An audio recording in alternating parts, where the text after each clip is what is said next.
Hey there, welcome to our channel. Today we're diving into a common problem that many tech enthusiasts encounter when upgrading their systems. Picture this. You just picked up a snazzy new SSD to boost your storage capacity, only to realize that it doesn't quite fit into the PCIe slots on a motherboard. Frustrating, right? Let's walk through this dilemma together and find a solution that works for you. In this scenario, the key solution lies in locating the optimal socket for your SSD on the motherboard. Turns out, the ideal spot is under the heatsink next to the upper PCIe slot. Why, you ask? Well, this particular socket connects directly to the CPU, bypassing the chipset for enhanced performance.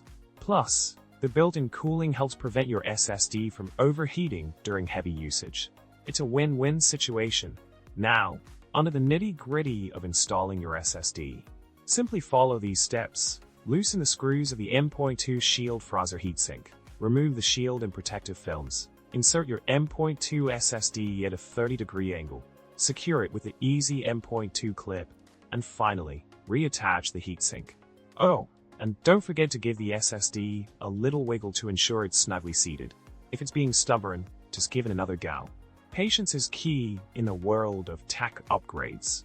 So, to wrap it all up, we've tackled the problem of fitting your new SSD into your motherboard like a pro. Remember, the upper M.2 slot is your best bet for optimal performance. Thanks for tuning in, and if you found this video helpful, don't forget to subscribe, like, and drop us a comment below. Until next time, happy upgrading!